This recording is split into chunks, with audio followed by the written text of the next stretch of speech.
광복 80주년 전야제 무대에 가수 싸이가 올랐습니다. 그런데 이번 공연이 단순한 축하 무대가 아니라 정치적 중립성 논란과 사적 친분 동원 의혹에 휩싸이며 거센 후폭풍을 불러일으키고 있습니다.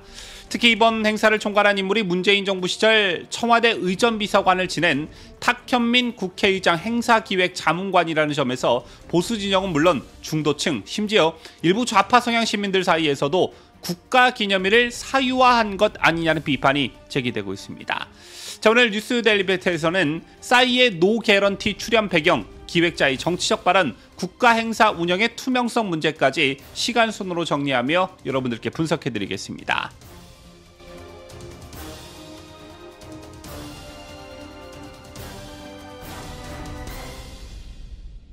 시청자 여러분 안녕하십니까? 뉴스 데일리베스트 민앵커입니다. 광복절 전야제의 가장 큰 화제는 단연 가수 싸이의 무대였습니다. 하지만 이 무대가 화제가 된 이유는 단순히 강남 스타일로 대표되는 흥겨운 퍼포먼스 때문만은 아니었습니다. 행사 기획자인 탁현민 자문관이 CBS 라디오에서 직접 밝힌 섭외 과정 논란이 불씨를 키웠습니다. 탁현민은 3년 만에 싸이에게 장문 문자를 보냈고 안 해도 된다고 배려했지만 싸이가 형이 그렇게 말하면 못 거절한다라며 출연을 수락했다고 말했습니다.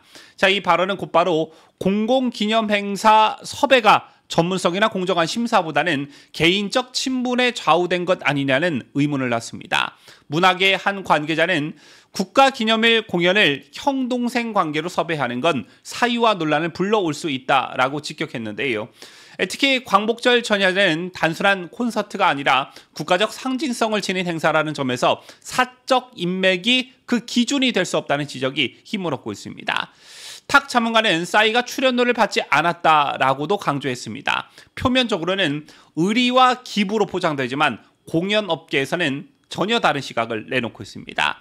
재를 순수한 재능 기부라기보다는 행사 화제성을 높이기 위한 마케팅 수단으로 보여진다는 시각입니다. 특히 방송에서 노 개런티 사실이 공개되면서 유료 출연하는 다른 가수들이 도리어 돈 받고 나온 사람으로 비춰져 부담을 안게 되는 어떤 역효과가 발생할 수 있다는 것입니다. 공연업계 한 관계자는 출연료를 받는 가수들이 오히려 비난받는 상황이 벌어질 수 있다며 쟤는 공정한 계약 원칙을 흔드는 행태라고 지적했습니다. 또한 싸이가 친분 때문에 무상으로 출연한 사실이 무언의 압박으로도 해석될 수 있다는 점에서 단순히 미담처럼 보이던 장면이 자칫 기획자의 영향력 행사로 오인될 수 있다는 우려도 제기됩니다. 자, 이런 상황이 반복되면 싸이 본인 역시 원치 않는 정치적 구설수에 휘말리거나 특정 진영과 연계된 이미지를 뒤집어쓰게 될 위험이 크죠. 더 나아가 향후에 다른 공공행사에서도 연예인들이 유사한 방식의 압박이나 기대를 느낄 수 있다는 점에서 이번 사례가 나쁜 선례로 작용할 수 있다는 지적도 함께 나옵니다.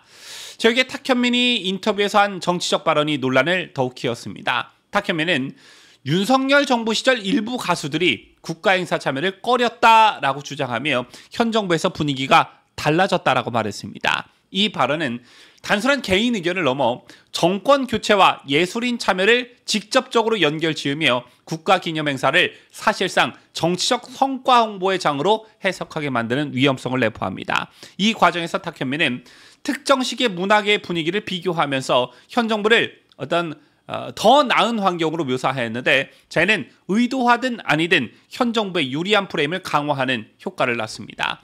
윤석열 정권 때 마치 정권이 문화예술인들을 탄압한 것처럼 또는 대부분의 문화예술인들이 윤석열 정권을 싫어하는 것처럼 묘사했다는 것이죠.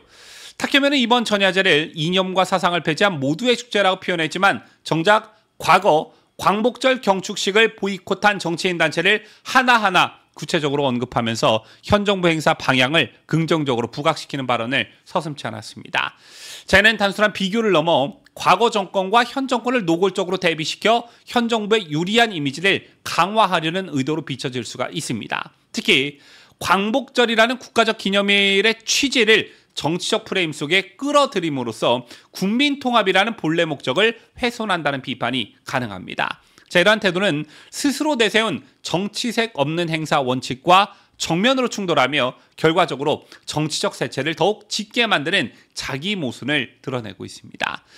자, 이번 광복절 전야제는 국회의장, 광복회, 보훈부가 공동 주최했다고 하지요. 그러나 출연진 선정 과정과 기준, 그리고 이 과정이 정치적 이해관계와 무관하게 공정하게 이루어졌는지에 대한 검증 절차가 있었는지는 지금까지 전혀 공개되지 않았습니다. 어떤 기관이 어떤 기준으로 출연자를 선정했는지, 심사위원이나 객관적 평가 절차가 있었는지에 대한 정보가 부재한 상황입니다. 저희는 국가 행사에 요구되는 어떤 최소한의 투명성 기준에도 미치지 못했다라는 비판을 부를 수밖에 없습니다. 또한 사전 예약제와 선착순 입장, 특별석 배치 등의 운영 방식 역시 현장에서 공정성과 형평성을 보장했는지 의문이 제기됩니다.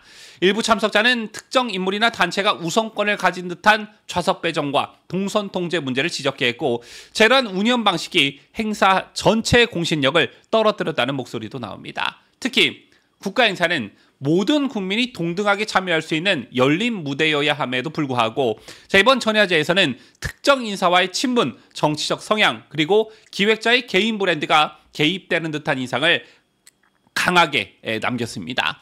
이런 분위기는 일부 국민들에게 이건 모두를 위한 무대가 아니라 누군가를 위한 무대라는 불신을 심어주었고, 쟤는 국가기념행사의 근본 취지를 훼손하는 결과로 이어질 수가 있습니다. 따라서 이번 사건을 국가행사 본질 훼손으로 규정해도 무방한데요.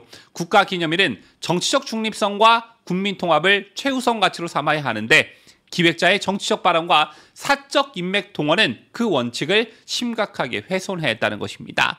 또한 탁현민식 연출은 여러분들 잘 아시다시피 문재인 정부 시절에도 논란이 참 많았는데, 이제 이재명 정권으로도 무대를 옮겨 같은 방식이 반복되고 있다는 어떤 강한 비판이 제기되고 있습니다. 전문가들은 이번 논란이 단순한 해프닝이 아니라 국가행사의 구조적 문제를 드러낸다고 지적합니다. 국가기념행사는 사적 네트워크를 과시하는 자리가 아니라 국민 모두가 공감할 수 있는 통합의 장이어야 하며, 연출자의 언행은 정치적 해석을 피해야 한다는 그런 원칙이 다시 강조됩니다. 출연진 선정 과정, 계약 조건, 운영 방식까지 모든 절차를 투명하게 공개해 정치적 오해를 원천 차단해야 한다는 것입니다. 광복 80주년이라는 역사적 이미지가 의미가 기획자의 개인 인연과 정치적 발언으로 희석되는 상황은 결코 바람직하지 않겠지요. 국민이 주인인 국가 행사라면 그 무대와 과정 모두 정치적 중립성과 공정성을 담보해야 합니다. 이번 논란이 일회성으로 끝나지 않고 국가 행사 기획과 운영 원칙을 재정립하는 그런 계기가 돼야 할 것입니다. 지금까지 저는 자유대한민국을 소화하는 뉴스데일리 베스트 민앵커였습니다.